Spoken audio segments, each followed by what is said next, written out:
TV3. My name is Kwesi Asare. Coming up in the next 60 minutes, we bring a compilation of local plus international stories. And coming up in the headlines, Media General to hold dialogue on political vigilantism. Meanwhile, some civil society organizations have called for broader stakeholder involvement in finding a lasting solution to the menace.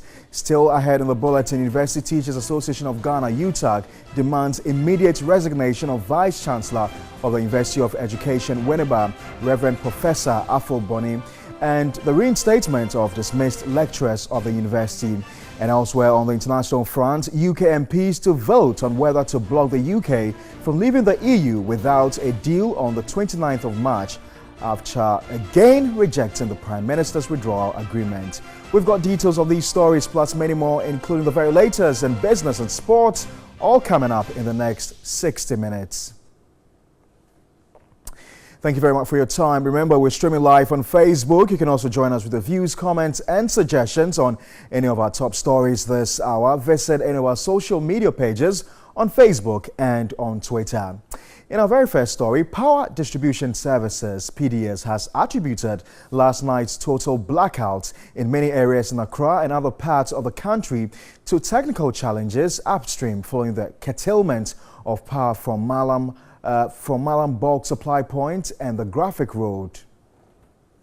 Now, in Accra, areas including La Paz, Abeka, Sotuom, Kwashiman, Odoko, and Awoshi were without light until this dawn. Many towns across the country were also without light. The Electricity Company of Ghana, ECG, handed over its operations to Power Distribution Services, that's PDS, barely 2 weeks ago.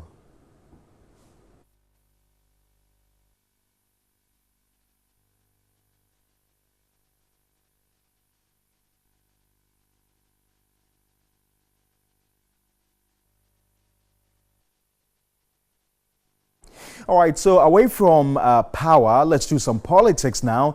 And the National Democratic Congress, the NDC, has dissociated itself from claims by one of its key members, Joseph Yamin, that the party will not disband vigilante groups it is associated with.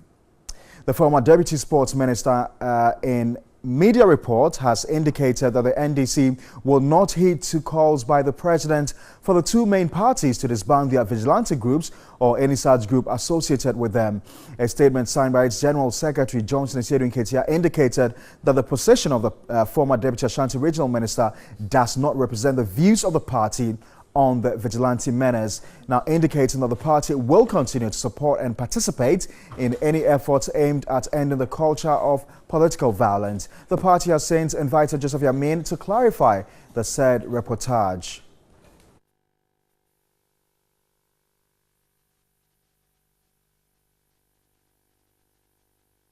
All right, so just to give a brief recount of that story, the National Democratic Congress has dissociated itself from claims by one of its key members, Joseph Yamin, that the party will not disband vigilante groups it is associated with. The former Deputy Sports Minister in media report has indicated that the NDC will not heed to calls by the president for the two main parties to disband their vigilante groups or any such group associated with it. A statement signed by its General Secretary, Johnson Nketia, indicated that the position of the former Deputy Ashanti Regional Minister does not represent the views of the party on the vigilante menace, indicating that the party will continue to support them and participate in any efforts aimed at ending the culture of political violence. The party has since invited Joseph Yamin to clarify the said reportage.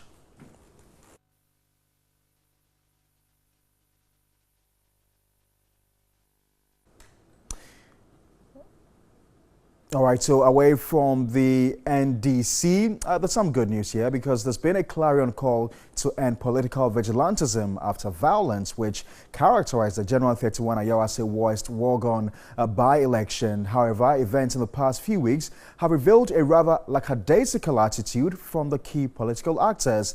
And this is why the Media General Group is taking the initiative to get the national dialogue started. Today, at 3 o'clock, key stakeholders in keeping the peace of this nation will be live on TV3 to dissect the issues on ending political vigilantism.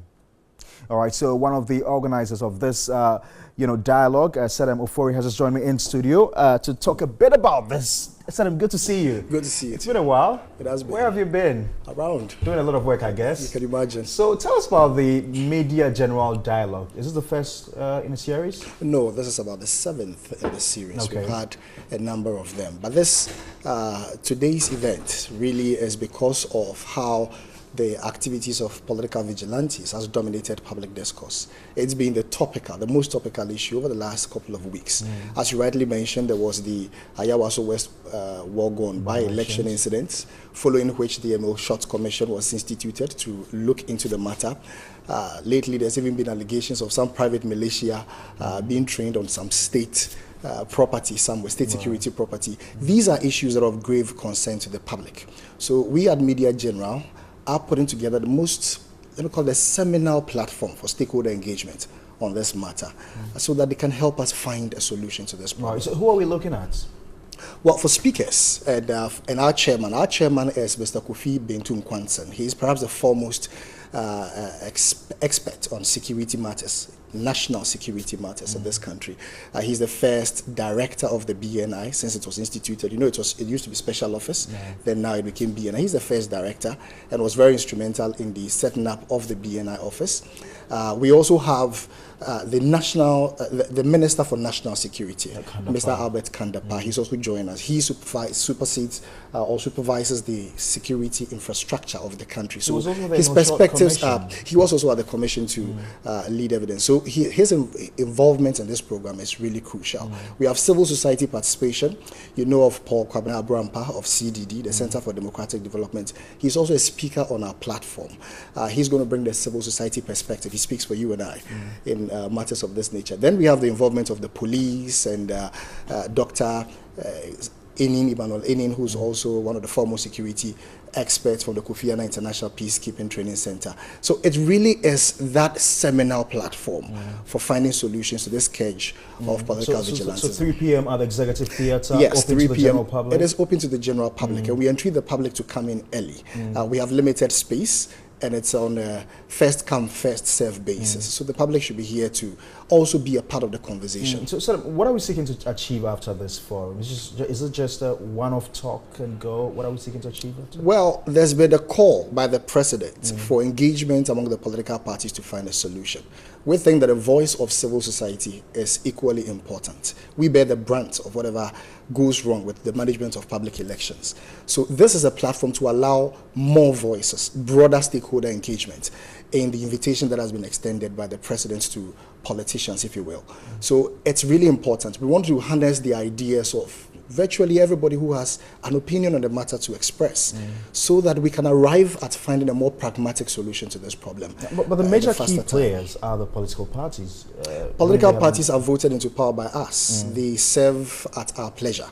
And I think that's one of the awareness that this program hopes seeks to draw home, that we, the voters, we those who set up the political parties and maintain them, the Constitution empowers us to maintain them and to overhaul them when the need arises. So they serve at our behest. If we are unhappy about the manner in which any matter is being handled, we have not just a constitutional but a democratic right to express those opinions. Sadam Ofori, thank you very much. Sadam Ofori is in charge of the Media General Dialogue. It's at 3 p.m. tonight, this afternoon, I beg your pardon, at the Executive Theatre right here at Media General. Limited spaces are available. Just make your way there. It's going to be live on all our platforms this afternoon. Away from that, some civil society organizations are calling for other stakeholders' involvement in the proposed dialogue towards finding a lasting solution to political vigilantism in the country. Now, at the end of a consultative meeting in Accra, the leadership of the CSOs affirmed their readiness to contribute towards eradicating the canker. Here's a report by my colleague Elizabeth Owusu. Civil society groups included the Center for Democratic Development, CDD, Institute for Democratic Governance, IDEC, Coalition of Domestic Election Observers, CODEO, and Ghana Pentecostal and Charismatic Council. At a news conference at the end of a consultative meeting of individual CSOs, Executive Director of the ARC Foundation, Dr. Angela Dramana Abuaje, urged that it is necessary for other parties to take part in the dialogue since the issue affected a larger group outside the two major parties. The recent media expose of the leaked tape of the alleged pronouncements of the chairman of the NDC and the documentary on the operations of the DI group at the Osu Castle have heightened public anxiety and fear and raised doubts about the sincerity and commitment of the two political parties to the dialogue. She underscored the need for the right environment to enable the commencement of the dialogue. The historical evidence suggests that approaching the political dialogue bilaterally between the two parties is more likely to lead to failure. Yet, this political dialogue is so central to reforming and strengthening the security of the nation that it cannot and must not be allowed to fail. Consequently, a successful takeoff of the dialogue would require technical facilitation that could bring the two parties to bilateral talks as soon as possible. A senior fellow at the Center for Democratic Development, CDD, and Coalition of Domestic Election Observers, CODEO, Francis Chega, entreated both parties not to delay the process. We know the mistrust within the parties, between the two parties. So in order not to delay the process, let's get other parties, civil society organizations, competent, willing to help, the National Peace Council, the chiefs, whatever organization that we can bring on board to start the process. And then we can decide what form should be. Disbandment of politically motivated vigilante groups has become necessary following the chaotic incidents that characterized the January 31 Ayawaso West Wogon by-election. Their call comes on the back of a back and forth between the NDC and President Akufo-Addo on the way forward towards addressing the issue. The president, while delivering his third State of the Nation address, called on the NDC and NPP to meet and find a solution to the vigilantism menace. Following this call, Chairman of the NDC, Samuel Ofosu-Ampofo, wrote to the president, stating that the NDC is ever ready to take part in any such meeting. In the said letter, the chairman, however, called for the involvement of other stakeholders in the said meeting, something the president disagreed with. A reminder, you're still watching Midday Live here on TV3. We're streaming live on Facebook. You can also share with us your views, comments, and suggestions on any of our top stories this hour. Just do also visit any of our social media pages on Facebook and on Twitter. Now, the communications officer of the National Democratic Congress, Sami Jainfi, together with his two deputies, have been invited by the police. It is not clear why they have been invited. Our reporter, Richard Bright-Addo, is currently at the police CID headquarters. The Radio XYZ presenter, Salifu Mase alias Mugabe, is also at the police CID headquarters together with his lawyer, George Lowe. Let's get live to the police headquarters. Richard Bright-Addo joins us with the very latest. Richard, so what can you report right now?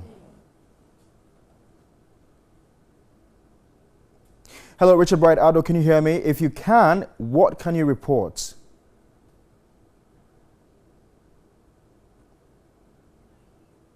Well, I'm afraid I'm unable to reach Richard Bright-Addo on the phone lines. Would try and re-establish contact with him and bring him back on the phone line as and when we do. Now, away from that, the University Teachers Association of Ghana, UTAG, is demanding an immediate resignation of the Vice Chancellor of the University of Education Winneba, UEW, Professor Afo Broni, and the reinstatement of the dismissed lecturers of the university. The new Vice Chancellor is reported to have dismissed some lecturers who openly disagreed with him and his management style and policies in running the school. Now, students of the school picketed on campus on Tuesday, March 12, held a protest to press home their displeasure over happenings at the university. UTAG also declared support for the demonstration of the students over the developments, but urged them to be cautious as they press home their demands.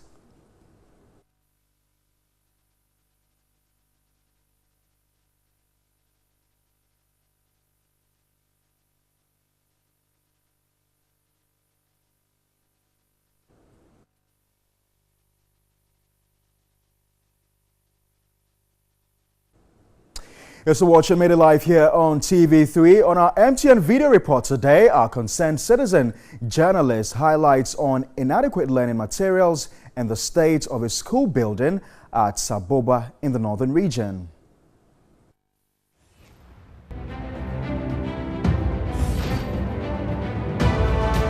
A school in Saboba district, and it was being abandoned since 2011. And it has not been completed. They came and roof it. Till date, they've not come to complete it for us. When the rain is even coming, they run home and all things are distracted out here. Teaching and learning is not effective here. We're appealing to those people who are concerned to come to our aid to complete this school for us.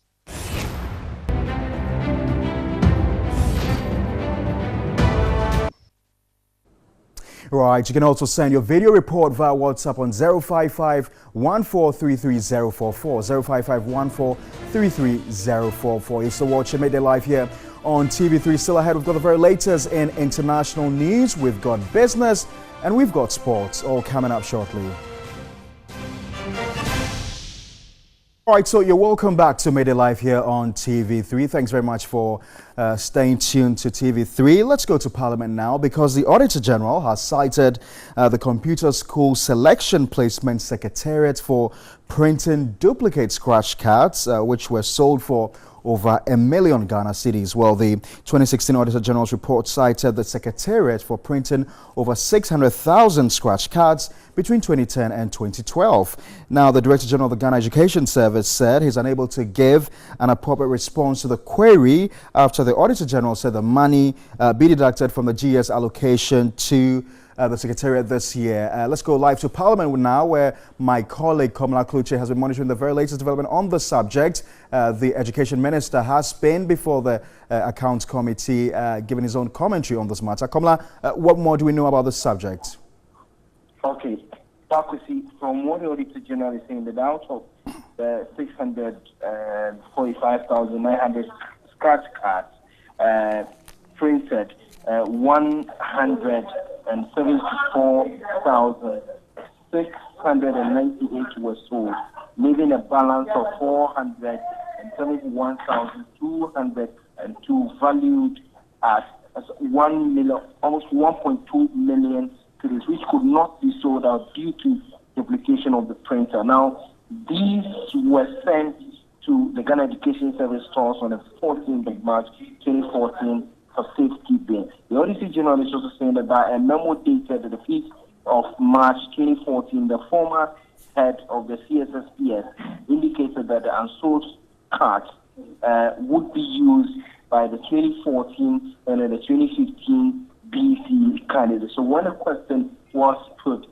by Ras Mubarak, who is a member of Parliament of Mbungu, the Director General of the Ghana Education Service first, the Minister of Education, Dr. Matthew Poku-Pempe, referred a question to the Director General, who said that from his understanding, the cards have been recoded and used subsequently, but he is unable to tell whether for the period of 2014 to 2015, which the cards should have been used, were used. As it stands now, the Ministry of Education and also the Ghana Education Service has not been able to convince the committee or that the Parliament Accounts Committee on how much the state has lost as a result of this. But the Auditor General is saying that over 1.2 million have been lost to the state as a result of the printing of those depreciated cards.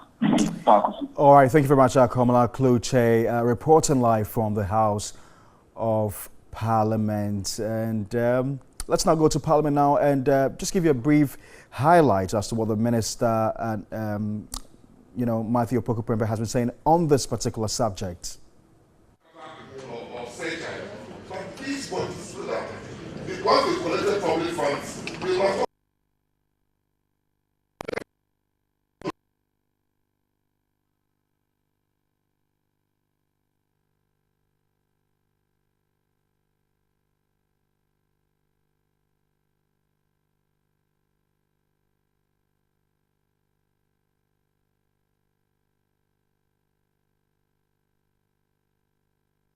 So do the surcharges of Christian Council. Let's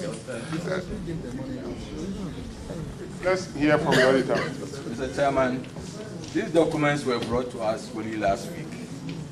These documents that we have, they were brought to us only last week. From Christian Council? From GES. From GES. Regional office. Yes. They gave out the money and they should. So I think that the auditors, we have to do a follow-up. To authenticate this document, do a follow-up. Please, auditors, do a follow-up. You have to go to all these schools here, verify to see whether the names are even there in a school, whether they are still there or they've worked there before. At least there must be some information that we can get. At least, if you don't even go to all of them, take a sample. And when you look at the trend, you can establish that is a genuine thing or not. Okay.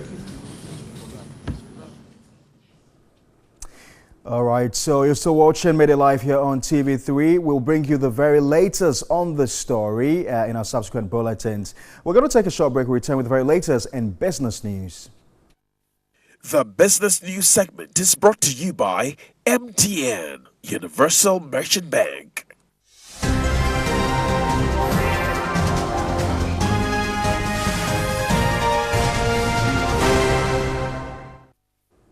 All right, thank you very much for joining us here on the business news segment. Now, the Institute of Chartered Economists of Ghana, ISEARCH, has suggested the central bank should reduce the foreign currency balance of banks from 10 to 5% of their net owned fund to shore up the city's value. The Chief Executive Officer of ISEARCH, Gideon Emisa, noted the 400 million cedis new capital requirements for the banks has positioned them to hold more foreign currency, thus putting pressure on the local currency.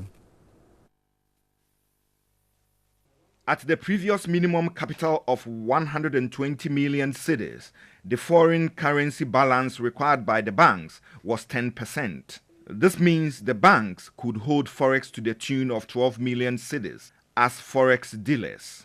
While the minimum capital has been increased to 400 million cedis, the forex balance of the banks is still pegged at 10%. Now the banks can hold 40 million cedis worth of foreign currency balance of the net-owned fund. Gideon Emisa is of the view the recapitalization that increased the capital base of the banks is putting pressure on the city. There is a room for the net position, as in forex that they can hold, should also be regulated. Now that we have our net open position at 10%, and then our capital base has been increased, why don't we consider reducing the net open position from 10 to at least 5, so that holding a forex either in aggregate terms or in net terms or a single currency, you would know that you cannot hold so much of the dollar as a dealing licensed dealing partner. The Institute of Chartered Economists of Ghana, ISEG, observed the two-way policy guideline by the central bank to forex dealers may not be effective. The policy indicates that dealers have to quote both buying and selling prices. ISEG noted banks are likely to compare than it was in the single way. We have to give certain cap or capping in the market that your single market opening position should not go beyond a certain limit, at least 50 pips to start with. And once you are coming in the market of the previous day, you go by what was the closing price of the previous day. CEO of the institute requested government to resource the Ghana Revenue Authority to handle transfer pricing to reduce the amount of money repatriated from the country. That is why there's a need for us to resource the Ghana Revenue Authority, human capacity, to be able to find out or fish out transfer pricings which set to erode the baseline. So when there is baseline erosion, some of these repatriations will be very difficult for the Ghana Revenue Authority to fish it out. These are short-term measures that deal with the monetary side to help shore up the local currency. However, the long term would have to tackle the real sectors of the economy in the areas of increased production, agriculture, increased exports, and patronizing made-in-Ghana goods and services. The short-term measures should just be a transition to the medium to long-term solutions. Eben Ajekumbuatin, TV3 News, Accra. All right, so as you can see, a lot of stakeholders trying to proffer solutions on how to reduce the annual ritual of the city's decline against its major trading currencies. Meanwhile, the Chief Executive Officer of the Private Enterprise Federation, Nana Osei-Bonsu, has recommended that the cocoa syndicated loan be sourced in the local currency to strengthen its value. The CEO of PEF, Nana Osei-Bonsu, explained that the current regime of sourcing cocoa syndicated loan in foreign currency needs to be reviewed. Whenever government wants to finance cocoa, we get a syndication from overseas in foreign currency. Why do we do that? Because we don't buy from the smallholder farmers in foreign currency. We buy in cedis. So why don't we syndicate the cocoa loans here? And so if we do in local currency, we get the local banks to participate. So in the best for all of us. Because the farmers are getting paid, the local banks have business to do, and we get the benefit of the foreign exchange when we sell the products overseas. There is always the view that the local banks do not have the capacity to do big-time ticket transactions. But the Private Enterprise Federation boss has a solution. We don't buy them in bulk. We can syndicate, we lease them in tranches, and use that local currency to buy the cocoa from the farmers. When we export the bulk of the cocoa, we get foreign exchange. The entire foreign exchange will accrue to the government. The Institute of Chartered Economists of Ghana indicated the recapitalization of the banks should position the local banks to participate in the cocoa syndicated loan. We can begin to get them to syndicate so that we don't necessarily have to go outside and get it in foreign exchange. When the time comes for us to repay, then we would have to go back, exchange it to CD, to dollars. When you do that, you always go back and then forth. So there is a need to reconsider that proposal where the syndicated loan would be raised in Ghana from the Ghanaian banks and in local currency. All right, let me tell you about inflation for the month of February 2019. It was 9.2%. This was a marginal increase of 0.2 percentage points from the 9% recorded in January. This means that the change in the general price level was 9.2% over the one-year period from February 2018 to February 2019. The monthly change rate for February 2019 was 1%. This means that the general price level went up by 1% between January 2019 and February 2019. The food inflation rate for February 2019 was 8.1%, compared with 8% recorded in January 2019. The non-food inflation rate for February 2019 was 9.7%, compared with 9.5% recorded in January 2019.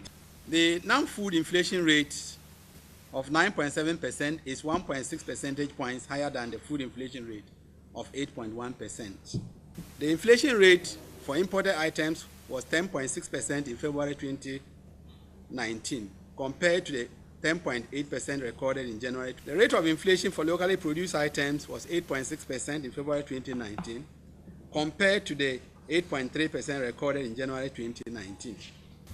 The inflation rate for imported items in February 2019 of 10.6% was 2 percentage points higher than that of locally produced items, which is 8.6%. All right, so that's all for the very latest in business news. If you want to read more business stories, do log on to our website, 3news.com. We'll take a short break. When we return, we'll bring you the very latest in sports news.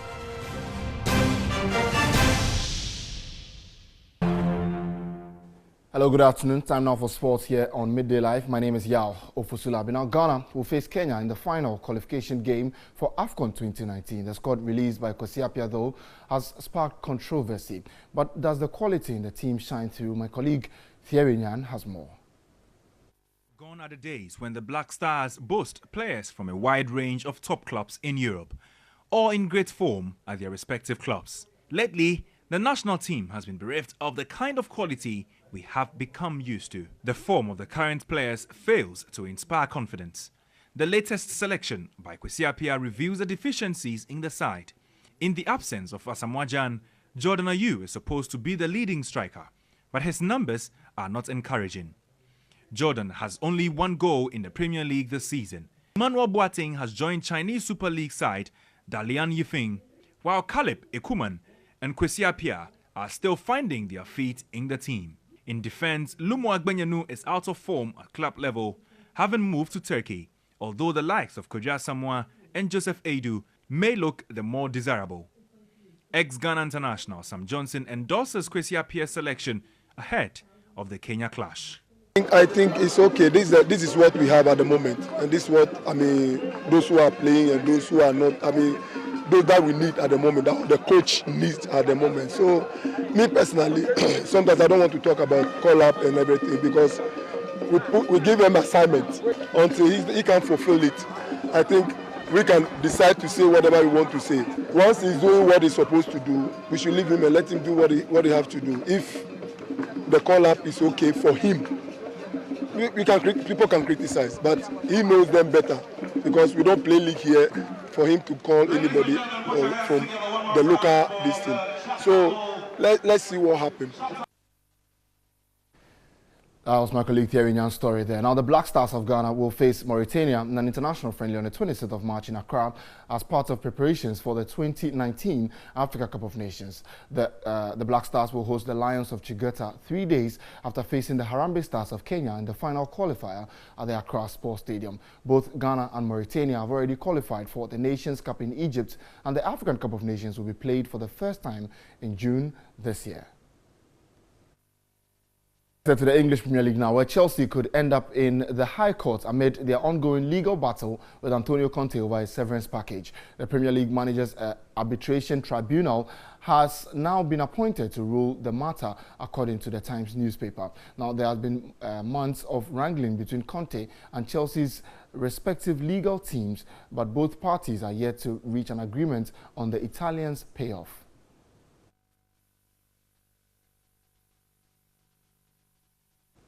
Well, now to boxing, where Isaac Dogbe's father and trainer Paul insists he is still the man to lead his son to glory again. Paul came under heavy criticism after Isaac lost the title to Emmanuel Navarrete in December, but he is adamant his son will get back fighting at the top again starting from the 11th of May this year.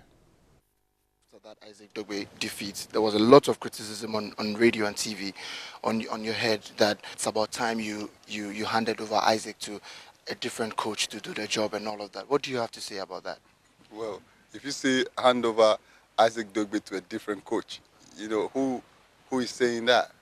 And then, you know, who knows the business more than Top Rank? Who know boxing business more than, who in Ghana know boxing business more than Top Rank? Do you understand? And Top Rank, you know, they rate me, you know, I mean, Ghana didn't have a world champion for how long? And then we came, and then again, Isaac Dogbe was a world champion. Under what coach? Why, did you not see his performance all those times? So what did Ghana say about me? Bro, you have to give me a medal. Again, I mean, if you saw the kid's performance all those times and the kid failed once, come on, man. A 23 years old world champion, he lost it at even 24. And he's coming back at 24. Come on, man. I'm blessed. I mean, you should be giving me a medal. I think, you know, the sports minister has to give me a medal. Nobody has done what I did in Ghana boxing. What should we expect in the ring on the 25th or the 11th of May? Oh, my God. A fully fit Isaac Dogbe is a dangerous, you know, Isaac Dogbe. Well, that's Paul Dogbe there. You know, he never seems, he always gives interesting sound bites in there. But let's do some tennis stories before we end the bulletin. And world number one Novak Djokovic was knocked out at the BNP Paribas Open in the third round by Philippe Kohlschreiber at Indian Wells. The Serb, who who currently holds 3 of the last 4 Grand Slam titles, was beaten in 2 sets by the German world number 39. Also, world number 1 Naomi Osaka's defense of her Indian Wells title was ended by round 4. Was ended in round 4 by Belinda Bencic. Now, Japan's Osaka, who holds the US Open and Australian Open titles, was beaten in 2 sets as well, 6-3, 6-1, by the Swiss world number 23 in just over an hour. World number 2, Simona Halep, or the Romanian, is out, beating 6-2, 3-6, 6-2 by Czech teenager Marketa Vondrousova. Now, it was the first win over the top 5 player for the 19-year-old, who is ranked 61st in the world.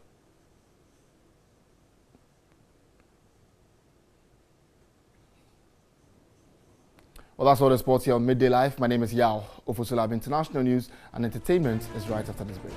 You're welcome back to Midday Live here on TV3. Now, MPs will vote later on whether to block the UK from leaving the EU without a deal on 29 March after again rejecting the Prime Minister's withdrawal agreement. Now, Wednesday's vote would not rule out the prospect of a no-deal exit later this year if talks are extended but the UK is ultimately unable to agree a deal. Theresa May's deal was defeated in the Commons again on Tuesday by 149 votes. The EU's Michel Barnier said the UK must decide what it wanted, and the risk of a no deal had never been higher. He told the European Parliament the EU had gone as far as it possibly can, and the proposed exit agreement, rejected by 339 to 342 votes, will remain the only available treaty.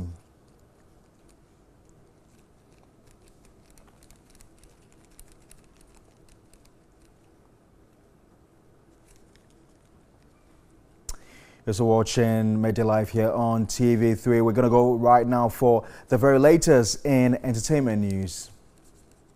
Entertainment news is brought to you by Vodafone. The future is exciting. Ready? Roma insecticide spray and mosquito coil. Midday.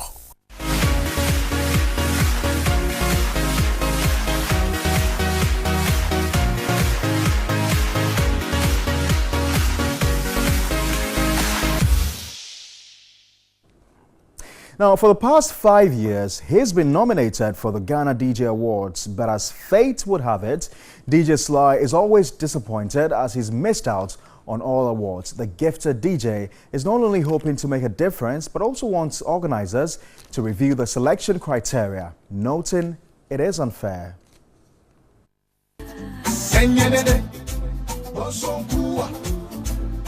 Every Ghana DJ Awards, I'm nominated.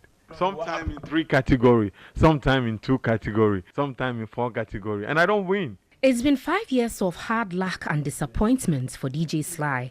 The gifted disc jockey regrets the selection criteria only favors DJs who play bigger shows through their connections and not necessarily the hard-working ones. We've been doing great stuff. We are amazing on stage. We can turn up the crowd, but we don't have opportunity to play certain concerts, certain shows, like VGMA. That's one of the things they look at when you play some shows, like Ghana Rocks, you know, VGMA. They look at all those things. When you are not on it, meaning you understand. Some of we are not getting opportunity to play on such shows. So we're like, we need to put up our own stuff. But through it all, the young DJ has shown resilience. In 2018, DJ Sly brought the West Hills Mall to a standstill, pulling thousands of patrons to his solo concert dubbed the Unstoppable Concert.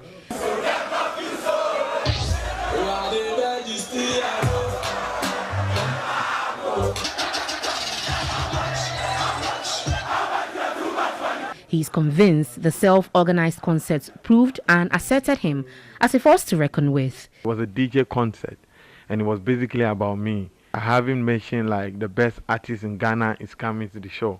It was about DJ Sly, the Unstoppable Concert, and I had 30,000 people. Actually, the West Hill Mall was choked. The versatile DJ looks all set to change the narrative at the 2019 DJ Awards. It, however, remains his hope that the criteria is reviewed. If you said you are the best DJ in Ghana, this is where they have to see. Because I believe if you are connected to people, they can put you on every show in Ghana.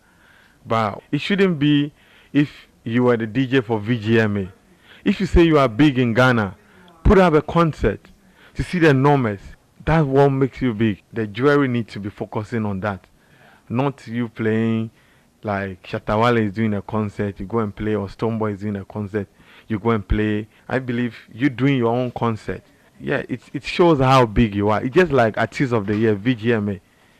Now they look at your own concert. To him, the might of a great DJ should be judged by his ability to stage his own concert and not merely being connected to play on bigger platforms. You'll be surprised that this Ghana DJ Awards, DJ of the Year, they'll start mentioning this one played there where he played here because he played here is the biggest show. But they've forgotten that we did our own stuff, our own concert, and it was equally huge, and it's not right. Get set, go. Well, on some sad notes, news just coming in is that Professor Emeritus Nketia, musicologist, the man who composed the University of Ghana anthem, has passed on. The news was confirmed to TV3 a short while ago.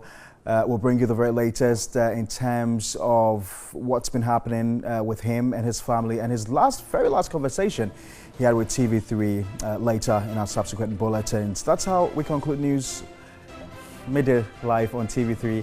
Thanks for watching. My name is Pa Kwesi Asare.